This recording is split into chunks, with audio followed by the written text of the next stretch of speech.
Following our budgeting video, which you can see here, we'll be creating a simplified cash flow plan. Like that example, you need to tailor the plan to your venture's needs and constraints, but this is a good place to start. Cash flow planning is essentially a 3D version of your budget. Instead of it being a catch-all for the entire year, the idea is to understand how things will unfold over the course of the year or your project. Obviously, you aren't paying your employees for the entire year up front and making all of your capital investments on January 1st. And just as importantly, you aren't receiving all of your grant or other funds on January 1st. It's important to map out your sources and uses of funds on a month-by-month or quarter-by-quarter basis. This allows you to really see when it's okay to make a particular purchase or when you absolutely need to receive additional funds. Set up your spreadsheet in a similar way to the budgets, with all the same labels for sources and uses on the left-hand side in the first column. Along the top row of your sheet, put labels for month 1, month 2, month 3, and so on for the length of your project or for 1 year. Once your sheet is set up, start by filling in the recurring items first. Salary, rent, overhead, administration, income tax, and contingency are likely to be the same throughout the year, so you can simply divide those ones by 12 and put the same number for every period. Perhaps your inventory purchasing will be seasonal, so divide that number by 4 to chart it out for the year. It's possible your supplier will extend you 30 days credit on these purchases, so even though you'll buy your spring stock in March, you won't need to pay for it until April. Maybe you'll increase your marketing spending each quarter to assist in moving your inventory, so spread that out quarterly by dividing the total by 4. For the capital purchases, let's assume you decide to invest in a new computer and the office furniture halfway through the year, so place those expenses in month 6.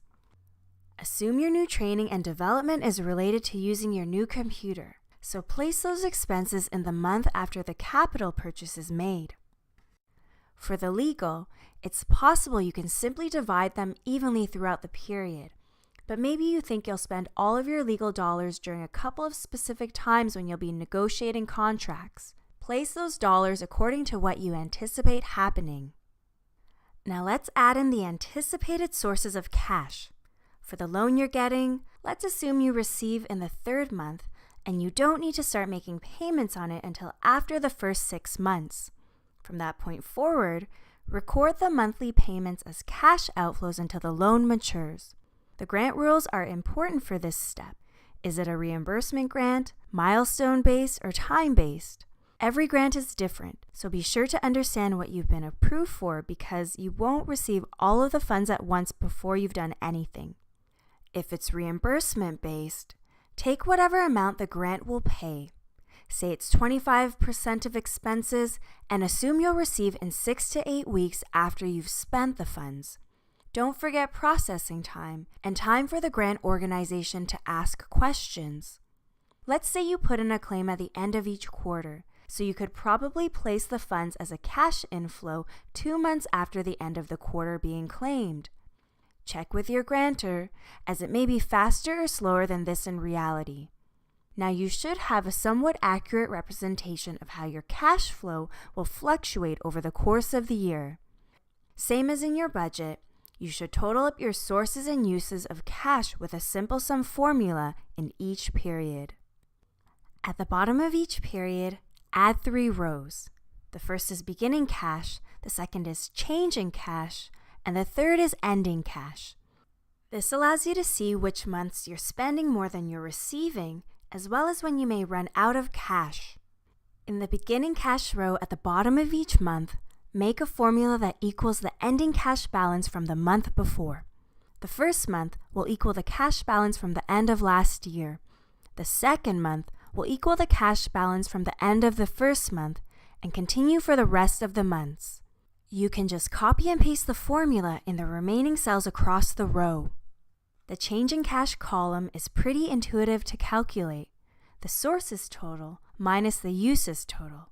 Like above, copy and paste the formula into the remaining cells in the row. For the ending cash row, Simply take the balance from beginning cash and add it to the change in cash balance. Don't worry if there's a negative number in change in cash, it will calculate the same. Now you can clearly see if your cash flow plan, the planned spending and receiving of cash, will actually work. It's not likely you can carry a negative balance at any point throughout the year. So if ending cash is negative for any of the months, you'll need to make adjustments to your plan. You may need to delay spending by a month or two, or you may need to get the loan earlier than you had planned. Like the budget, it makes sense to have multiple scenarios reflecting a positive or negative change from your baseline assumptions.